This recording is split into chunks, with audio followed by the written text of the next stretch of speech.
حضور کی بارگاہ میں حاضری تھی تو ہم نے عرض کیا حضور کیا احد کے دن سے سخت دن بھی زندگی میں کبھی گزرا ہے؟ صحابہ کی نظر میں اس دن سے سخت دن کبھی زندگی میں نہیں آیا، اس لیے کہ جب 70 صحابہ کی لاشیں پڑی تھیں، حضور کے چچا حضرت امیر حمزہ شہید کر دیے گئے، اور نہ صرف انہیں شہید کیا گیا، ان کا مسئلہ کیا گیا، اعضائے بدنیاں کاٹ دیے گئے، ناک کاٹ لی گئی، زبان کاٹ لی گئی، بدن چیر کے کلیجہ نکالا گیا، اور پھر ان اعضاء کا ہار پرویا گیا، اور ہندا نے گلے میں ڈال کے رقص کیا، آنکھوں میں نیزے چبھوئے گئے۔ تو یہ دردناک دن تھا۔ تو حضور کے سر انور پہ سفید رنگ کی پٹی بندھی تھی اور چشمان رحمت میں آنسو تھے، اور بار بار فرماتے تھے ما فعل امی، میرے چچا کی کہانی سنا۔ تو یہ دردناک دن تھا جو صحابہ نے اپنی آنکھوں سے دیکھا۔ تو انہوں نے کہا حضور کیا احد کے دن سے سخت دن بھی کبھی زندگی میں آیا؟ ان کا خیال تھا کہ حضور فرمائیں گے ہاں یہ میرا زندگی کا مشکل ترین اور سخت ترین دن تھا، لیکن حضور نے فرمایا ہاں عائشہ، جب طائف کے بازاروں میں تیری قوم نے مجھے پتھر مارے تو یہ دن احد کے دن سے بھی سخت تھا۔ حضور ان کے 3 سرداروں کے پاس پیغام حق لے کے گئے، لیکن انہوں نے آگے سے جو رویہ اختیار کیا وہ اتنا اذیت ناک تھا۔ حضور نے فرمایا کہ ٹھیک ہے، میں تمہاری خیر خواہی کا جذبہ لے کے تمہارے تک پہنچا ہوں، تم نے میری دعوت کو قبول نہیں کیا، تمہاری مرضی، تمہارا مقصود، چلو اب یہ بات میرے اور تمہارے درمیان رہنی چاہیے، اس بات کو راز رہنا چاہیے، اہل مکہ تک یہ بات نہ پہنچے۔ انہوں نے کہا ہم کیوں راز رکھیں، بلکہ اوباشوں کے ہاتھ میں پتھر دے دیے، اور حضور جب واپس ہونے لگے تو وہ حضور کے پاؤں پہ سنگسنی کرتے،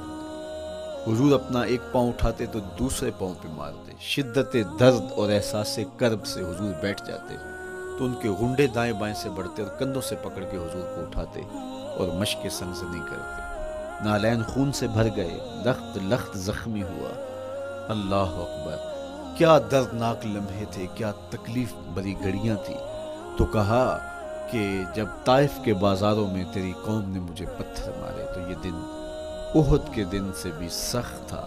اچھا، جب حضور پر اس طرح آلام و مصائب ٹوٹ پڑے تو حضور کے ساتھ جو صحابہ تھے انہوں نے کہا حضور ان کے لیے بد دعا کر دیجئے، تو میرے حضور بولے میں رحمت بن کے آیا ہوں، میں رحمت بن کے آیا ہوں۔ اللہ اکبر، ان کا تقاضا پہم بڑا تو حضور کے ہاتھ اٹھ گئے، اور پھر حضور نے جو کہا سنیے، اللہم اہد قومی فإنہم لا یعقلون، اے اللہ میری قوم کو ہدایت دے دے، یہ مجھے جانتے نہیں، اگر جانتے تو ان کا میرے ساتھ یہ رویہ نہ ہوتا۔ تو پتھروں کے جواب میں دعائیں دینا پیغمبروں کا حوصلہ ہوتا ہے۔ اللہ اکبر، مورخ اسلام حفیظ جلندری نے کیا خوبصورت پیرائے میں نقشہ کھینچا کہ حضور ہاتھ اٹھا کے دعا مانگ رہے ہیں، الہی کرم کر کو سارے طائف کے مکینوں پر، الہی پھول برسا ان پتھروں والی زمینوں پر۔ تو حضور نے دکھ سہے، تکلیفیں سہی، اب 3 قسمیں کی۔ شہر مکہ کی قسم جہاں حضور کے صحابہ نے تکلیفیں سہی، اس شہر کی گلیوں میں انہیں گھسیٹا گیا اور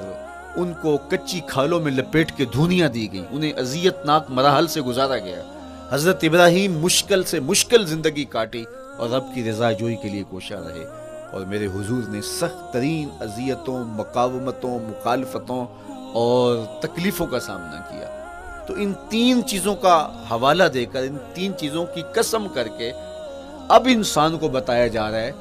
کہ تم مشکلات سے تمہیں گزرنا پڑے گا، حالات کی تلخیاں تمہیں سہنی پڑیں گی، کسی مرتبے تک پہنچنے کے لیے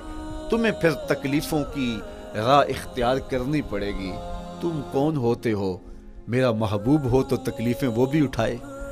2 جہاں کا مالک ہو اور طائف کے بازاروں میں اس کے پاؤں پہ بھی پتھر پڑیں، اور کونین کا سردار ہو اور ان کے اوپر اوجری ڈال دی جائے، کائنات کا مالک ہو اور ان کو مکے کی گلیوں کے اندر ان کے گلے میں عقبہ بن ابی معیط کپڑا ڈالے اور تاؤ دے،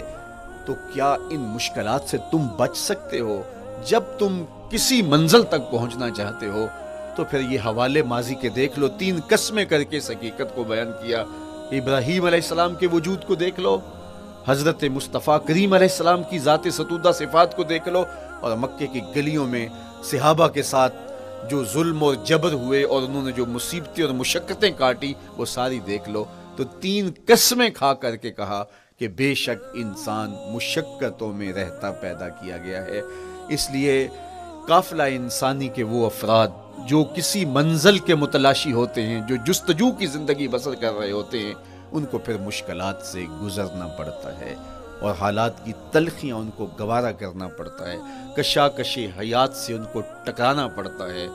اور ان کو آگے بڑھنے کے لیے ان کو تکلیفوں سے گزر کر کے، جان گسل مراحل سے گزر کر کے پھر منزل کی طرف عازم سفر ہونا پڑتا ہے۔ کیا میں نے اس خاکدان سے کنارہ، جہاں رزق کا نام ہے آب و دانہ، پلٹنا جھپٹنا جھپٹ کر پلٹنا، لہو گرم رکھنے کا ہے ایک بہانہ، پرندوں